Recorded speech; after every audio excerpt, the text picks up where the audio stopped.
Gracias, ministro, y gracias a los demás intervinientes por habernos ayudado a ir centrando ya e incluso desarrollando un poco el objetivo, ¿no?, de este congreso, cuya ponencia marco pues va a llegar ahora ya, y llega de la mano del relator de Naciones Unidas sobre la extrema pobreza y derechos humanos, Olivier de Schutter, a quien invito ya a que vaya subiendo aquí al escenario, al atril.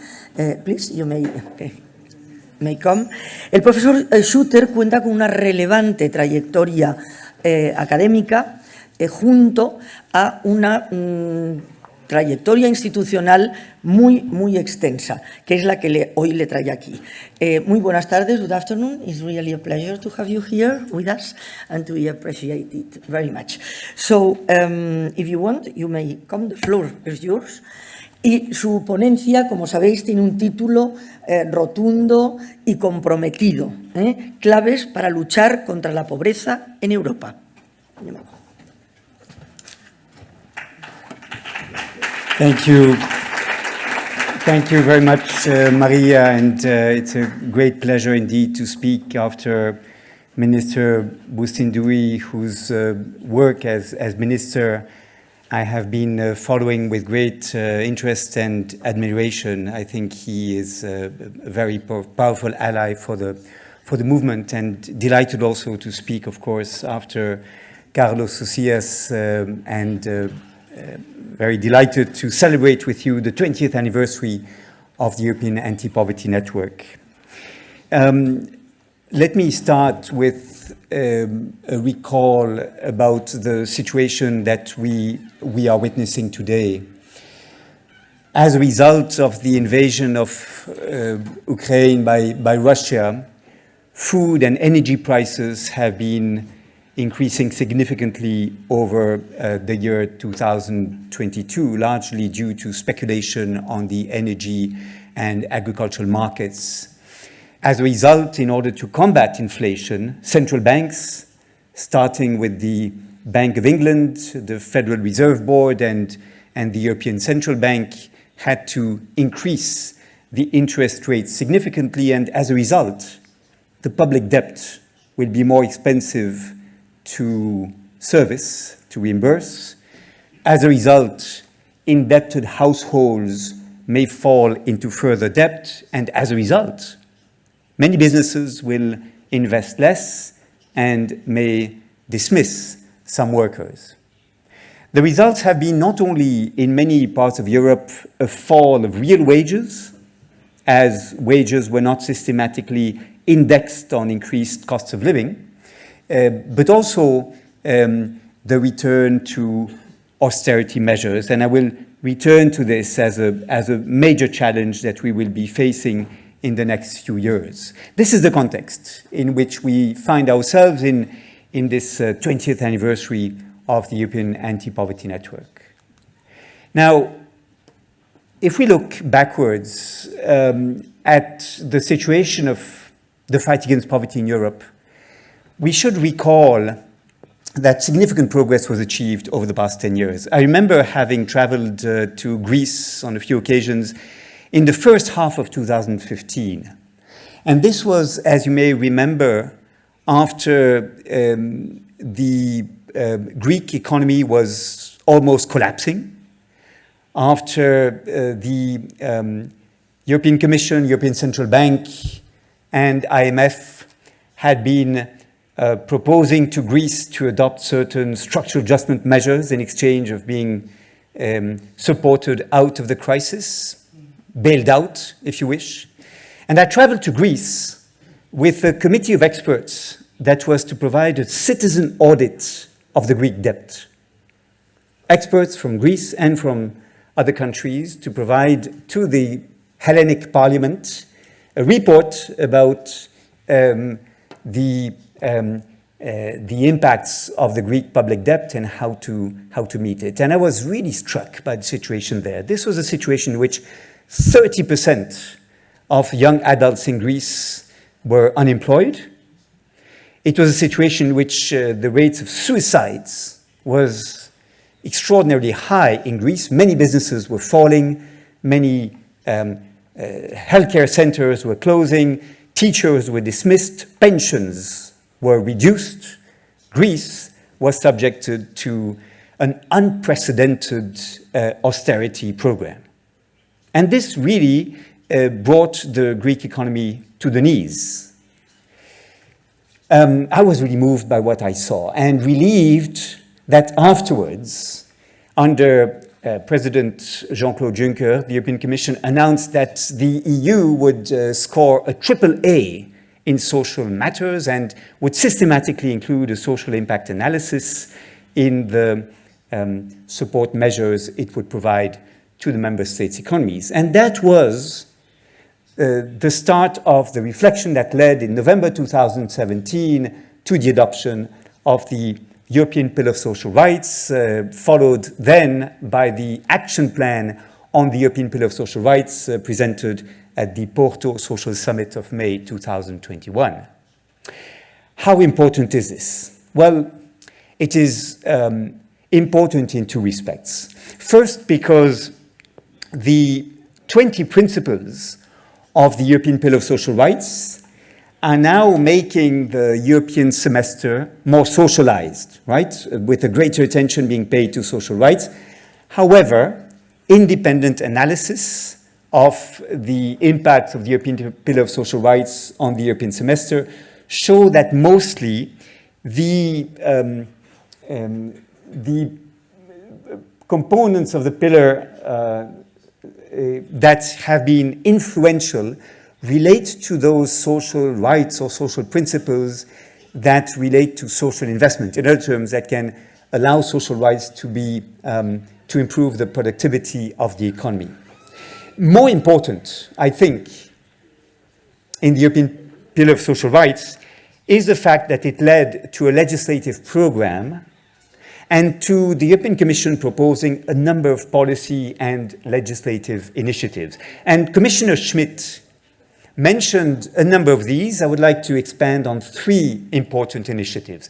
The first one is a child guarantee adopted in June 2021 by the governments that have committed there to ensure free and adequate access to early childhood education and care, to at least one healthy meal per day at school, to effective access to healthcare, and to adequate access to healthy nutrition and to adequate housing. The premise, if you wish, is that children need to be better supported when they are raised in low-income households. Otherwise, there will be a vicious cycle leading them into poverty, and this is what I call the perpetuation of poverty across generations, a topic to which I dedicated a full report for the United Nations. A child who is poor is a child who lives in an overcrowded house in which it is difficult to study.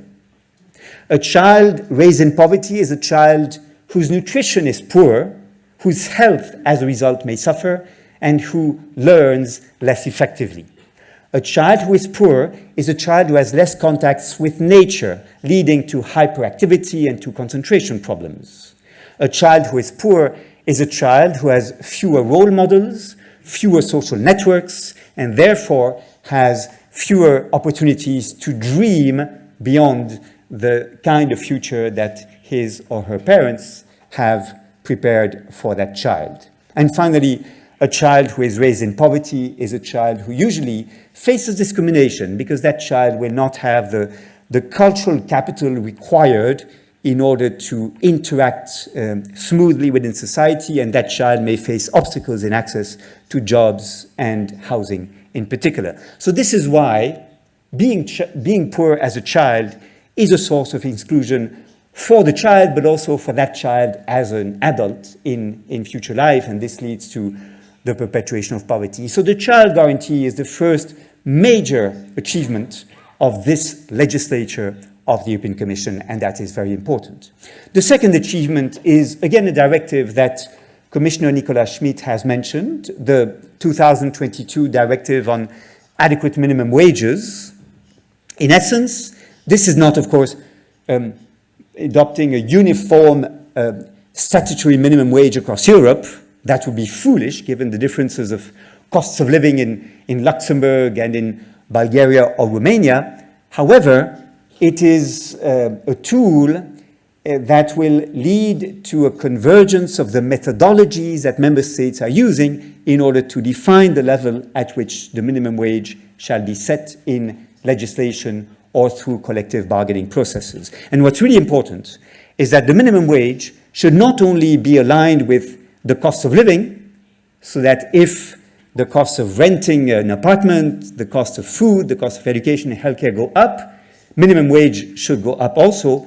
It also, in this methodology, is mentioned that the minimum wage should reduce inequalities, and member states are recommended to set the minimum wage at least at 60% of the median wage, in other terms, to protect people from being at risk of poverty.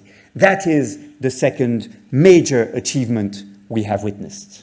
The third achievement is the adoption by the member states of a recommendation on 30th of January of last year on adequate minimum income for active inclusion. And that is hugely important. It means that minimum income schemes, such as in Spain, Ingreso Mínimo Vital, will be set in order to protect people from poverty. And the recommendation for me is particularly encouraging because it has a specific paragraph on avoiding high rates of non-take-up. In other terms, situation in which there is a gap between legal coverage and effective coverage, between rights on paper and rights in practice, between what people have in theory a right to be provided in terms of support and what they effectively enjoy as support, because many households, particularly very poor households, cannot effectively enjoy social protection because they can't file their claims online, because they can't collect the documentation, because they can't understand the information, because they fear contacts with social services, or because they are ashamed to claim for public charity. So this recommendation is important. It recognizes the importance of combating non-take-up of rights. And I would like to congratulate Minister Boussindoui for emphasizing the need today for having universally granted child allowances, because universal protection is the best way to avoid low rates of take-up or high rates of non-take-up, because the more you target support only on people in poverty, the more you risk many households falling between the cracks, being excluded from support because they cannot prove that they deserve social protection. One proviso, however, this recommendation has one paragraph in its preamble, which you can read here. It says, the overall sustainability of public finances and the adequate funding of minimum income are essential for their resilience, efficiency, and effectiveness. The implementation of this recommendation should not significantly affect the financial equilibrium of member states' social protection systems. Well, I'm a bit worried that here fiscal orthodoxy, the balance of public budgets, is set above the protection of minimum income through minimum income schemes. I will return to that problematic point in a minute. Now, we are left with 4 challenges, and I would like to invite perhaps the allies of the European Anti-Poverty Network to reflect on those challenges and on the way to respond to them. The first challenge is the ghost of austerity. The European Parliament on 23rd of April has voted in favor of a proposal of the European Commission, endorsed by the member states, to return to the disciplines that were introduced originally in 1997, when the single currency, the euro, was introduced. And you know what these disciplines are. Member states may not have a public debt in excess of 60% of their GDP, and they are not allowed to have public deficits running above 3% of their GDP. Now, of course, many countries are above those levels. The average public debt is 91% in the EU. 11 countries would be facing, in theory, procedures for excessive public deficits. But nevertheless, at this point in time, we have closed the parenthesis that was opened with the COVID-19 pandemic and plunged as a result of the conflict in Ukraine when these disciplines were removed. A safeguard clause was activated. Well, you see, I'm very worried that we are returning to austerity policies at the very moment where we need to invest not less but more in social protection, in health, education. At a moment when we want to invest not less but more in financing the ecological transition. We will need lots of money to renovate the homes, to invest in public transport, to electrify transport, or of course, move to renewable energies. We will need, at a minimum, 360 billion euros per year between now and 2050. Where will this money come from?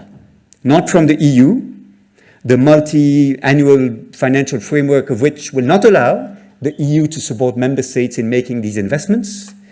Will it come from the member states? Well, the member states are being told they cannot increase public deficits and they must keep the public debt under control. To me, it is not credible to call oneself a friend of social rights and impose these austerity measures on states. The second challenge is related to the limits of a tax and transfer approach to combating poverty. Usually, we combat poverty by growing the economy, by taxing corporations and the wealthiest households, and then by financing public services and public protection, redistributing the wealth that is created. And that's great. That's what the welfare state was about. We need to continue to fight for that kind of approach, which is important to preserve. But there are limits to what that kind of approach to poverty can deliver. First of all, countries in the EU are still facing tax competition. They compete with one another by trying to attract investors, by trying to avoid the wealthiest households from moving to tax havens. And the impacts of this tax competition makes it difficult for them sometimes to collect money. Look at this graph that comes from the European Commission's DG on taxation. It shows for different countries, and Spain is at the very left end.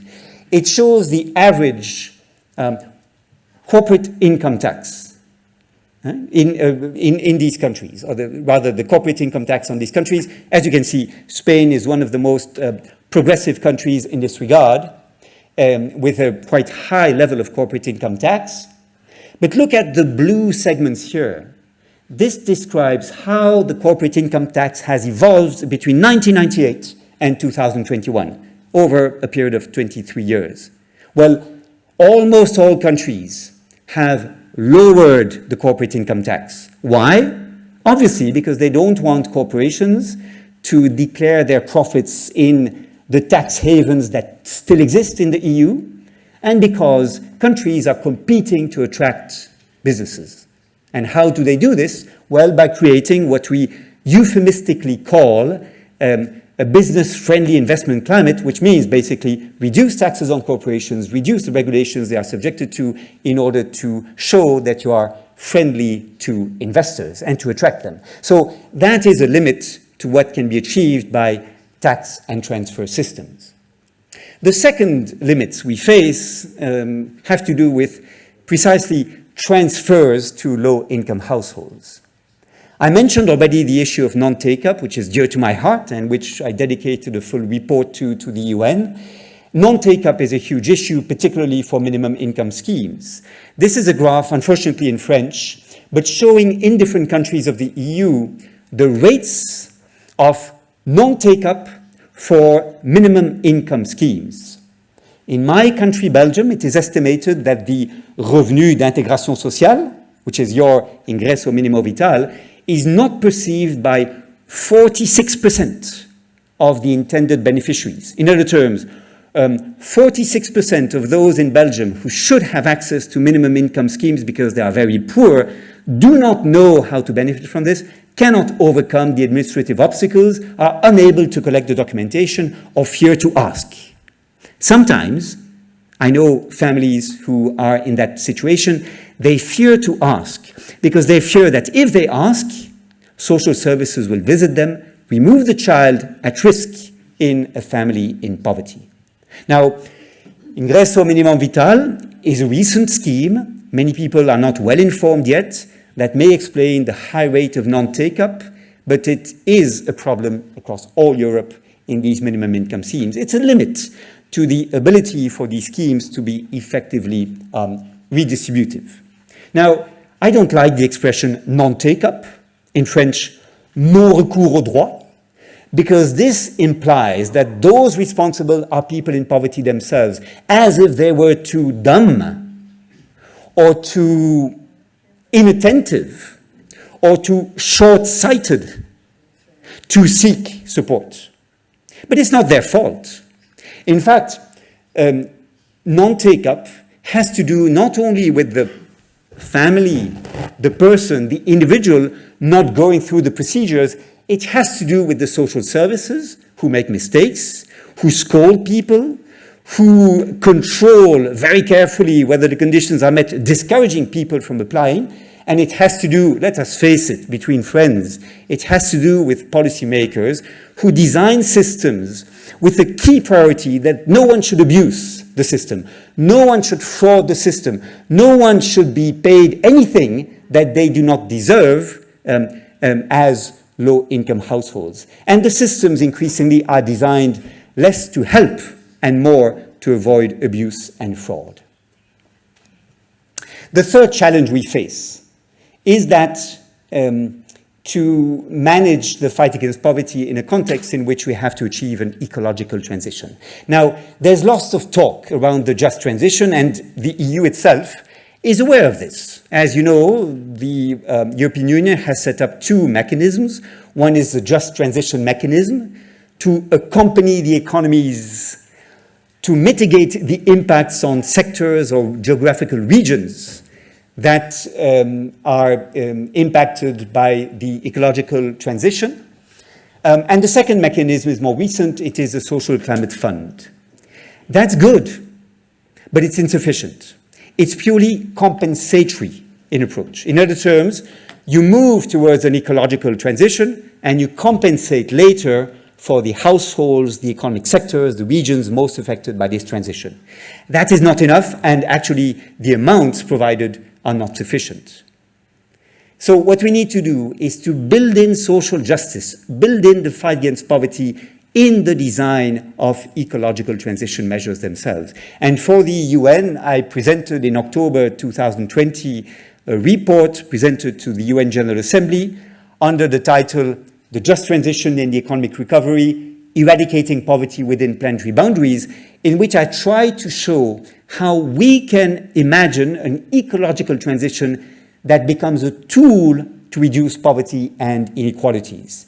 And I present in that report the so-called triple dividend measures. Triple dividend measures are measures that score on three grounds. They reduce the environmental footprint, they create jobs, and thirdly, they ensure that goods and services necessary for a decent life will be affordable for low-income households. For example, if you insulate buildings, you reduce the greenhouse gas emissions resulting from poorly insulated dwellings, you create jobs in the construction sector, and of course, you reduce the electricity bills for the households that live in those buildings. Or if you invest in public transport infrastructure, well, not only do you reduce air pollution and greenhouse gases from the use of individual cars, you also create jobs in the metros, in the trams, in the buses, in the trains, and for public transport infrastructure, and you ensure that people living on low incomes have access to mobility and therefore have access to education, to employment, to culture. Finally, and that is the fourth challenge, it is the challenge of participation. I think we would be committing much fewer mistakes. We would be using our resource much more effectively if we were using the knowledge of people in poverty much better. And I intend in the next few years to emphasize the virtues of involving people in poverty in shaping the decisions that concern them. You are familiar with this scheme that describes the so-called hidden dimensions of poverty, put forward by a team of researchers, including people from ATD Fourth World, researchers from Oxford University, and people in poverty themselves. And what this scheme shows is that poverty is not only about what is here in green, the lack of decent work, insufficient and insecure income, and material and social deprivation. These are the classic dimensions of poverty, those that are usually measured, those that we are very familiar with. But when we asked people in poverty about their lived experience of poverty, and this was done in 6 countries, in Bangladesh, in Tanzania, in Bolivia, in the United States, in the United Kingdom, and in France, these people said it's not only about lack of income, lack of jobs, material deprivation, it was also about discrimination, about humiliation, about social ill-treatment by social services. It is about the contributions of people in poverty not being acknowledged or recognized. It is about feeling redundant and constantly facing the view of others who look upon you, and that results in shame and you being held responsible for your condition. This is why in a strategy against poverty, it's not enough to provide social protection, to provide jobs. It's not enough to respond to material deprivation. It is also important to combat negative stereotypes, what in Spain you call aporophobia.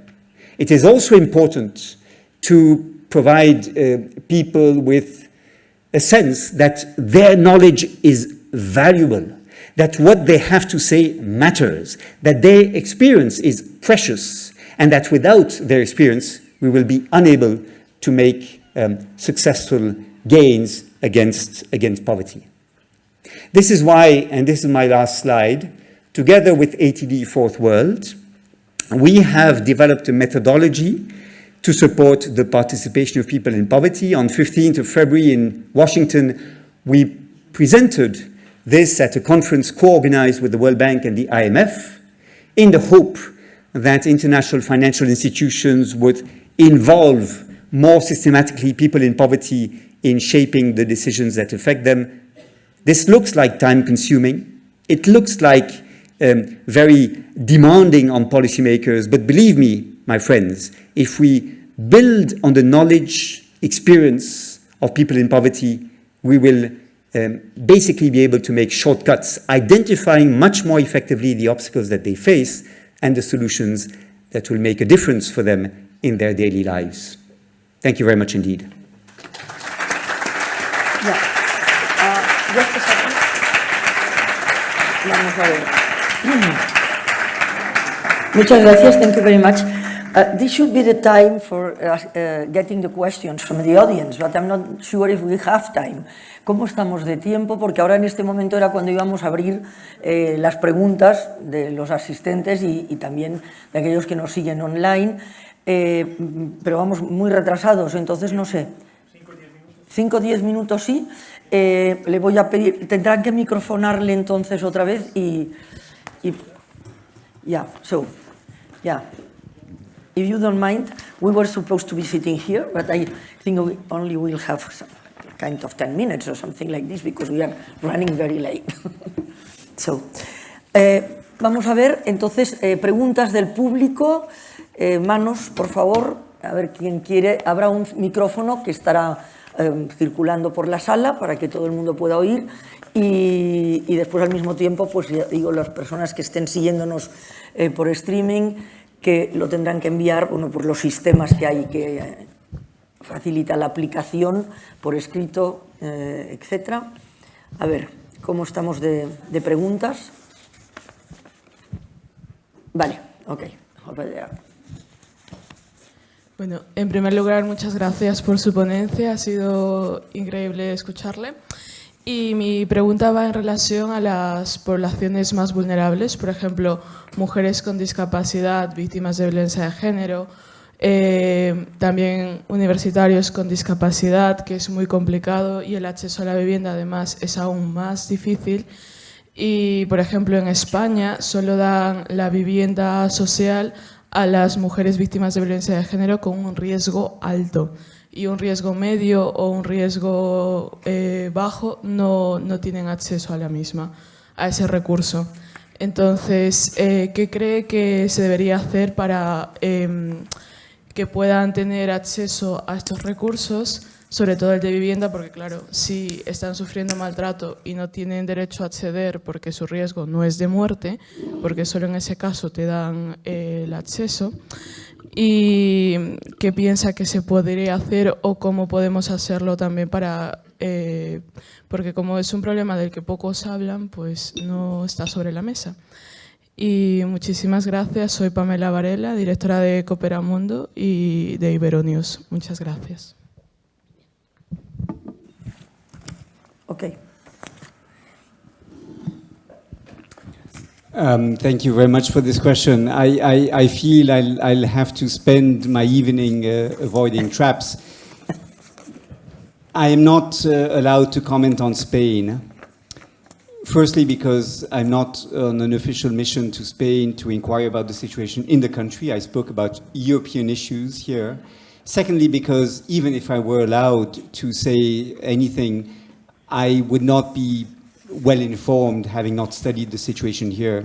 So, whilst I completely acknowledge the importance of the topic you address, whilst I know that on many occasions the United Nations human rights system had to look at the situation of housing in Spain, not least as a result of the speculation on housing and the privatization of social housing in this country, I don't feel I either am competent or even authorized to speak about the situation in this country. I thank you. Bien, sí, segunda.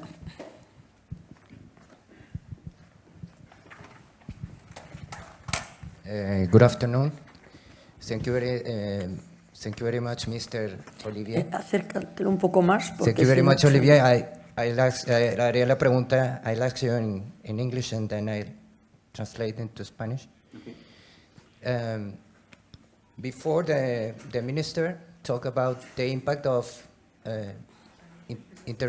artificial intelligence in labor, and I would like to know what do you think about that? Because this is going to be, you know, for the people in social exclusion, I think they are going to be the most affected ones, no, or the first affected, you know, less labor, so less opportunity for people. So, básicamente mi pregunta es, el ministro antes ha comentado sobre el impacto que tendrá la inteligencia artificial en el trabajo. Entonces, quisiera saber qué está pensando la Unión Europea sobre qué va a pasar en el futuro con esto, sobre todo de cara a las personas que estamos en riesgo de exclusión o con mayor exclusión. Thank you very much and enjoy Madrid. Thank you. I do think this is a super important question. We are still at an early phase of the deployment of artificial intelligence. The impacts on jobs are likely to be very significant in two ways. First of all, quite a few jobs are under threat as a result of this revolution. And moreover, artificial intelligence may make it easier to outsource certain jobs to low-wage jurisdictions, which is already a reality for, accounting and editing jobs, for example. On the other hand, it is told to me by some economists that artificial intelligence means that people with relatively lower levels of qualifications will be able to perform certain jobs. With the help of artificial intelligence, they will be able to do certain things that until now they were not able to do. So for some people, but probably a minority, it means that their situation can improve thanks to artificial intelligence. So I think it's very difficult to anticipate, and it's very likely, obviously, that the impacts will vary from sector to sector and from country to country. ¿Alguien más? Hola, buenas tardes. Quiero saber las políticas que va a llevar Europa con respecto a la extrema derecha y qué piensa con respecto a la Agenda 2030, que es el enemigo público número 1. ¿Cuáles serían las políticas a llevar?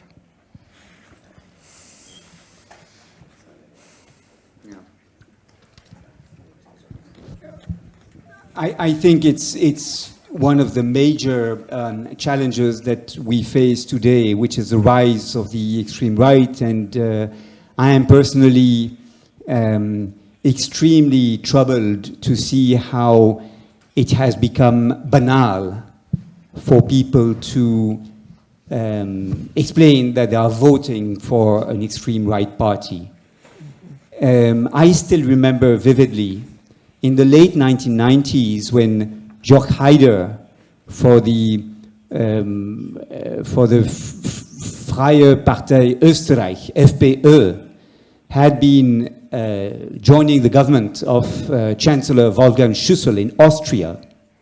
All Europe was shocked.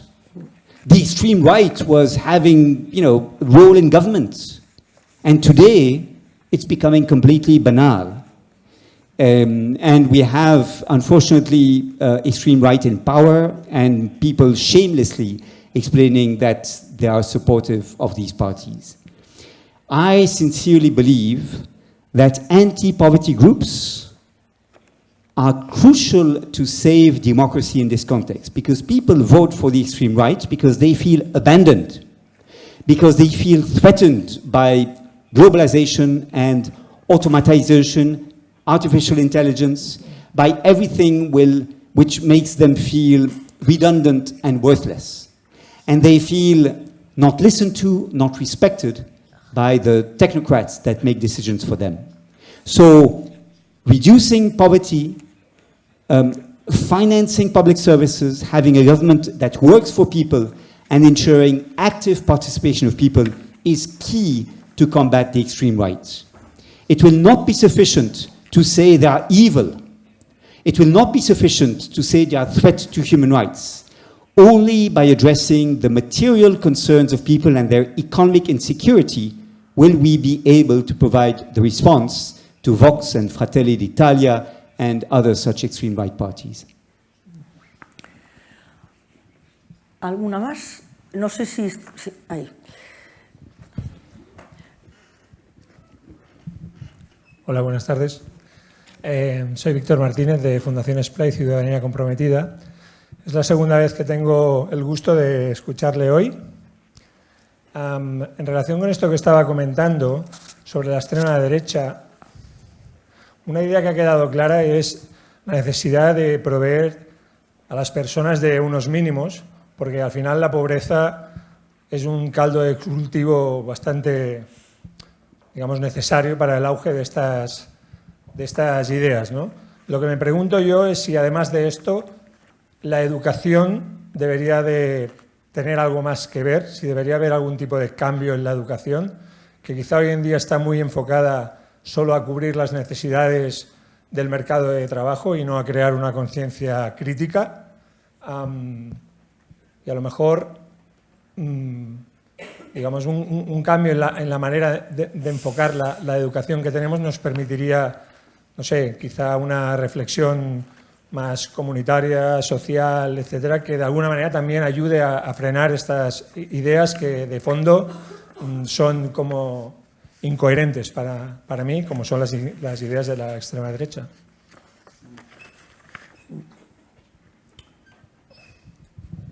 I think this is a very valid point. You see, we have conceived of schools as places where children are taught that the knowledge is with the master and they are to listen passively and to absorb. They are not encouraged to think for themselves. And in companies, empresas, employees are not encouraged to think for themselves. They are to execute the tasks that are imposed on them. So we are creating citizens who are basically day after day, when they are children, when they are adolescents, when they are workers as adults, who are told, implicitly at least, what you think does not count. It does not matter. Your knowledge is not useful. We know better, the teacher, the employer. And I think it's a problem. It's a problem for democracy. It's a problem for innovation in businesses. It's a problem for the vitality of civil society. So I agree with you that we need to move away from this idea that knowledge is the monopoly of the few and to rather respect the fact that knowledge comes in different forms. There's not only the expert knowledge of the, academics who've been studying topics or of the technocrats. Knowledge is also experiential knowledge of people who have life experiences that can be extremely useful to shape policies. That is the spirit in which we are working with ATD Fourth World on participation. Vamos a tener que cerrar aquí. We will have to finish because it's quite late. Muchísimas gracias. Thank you very much. We really appreciate that you share with us your knowledge. And we appreciate you and thank for your work. So you may go back to you, see? Thank you.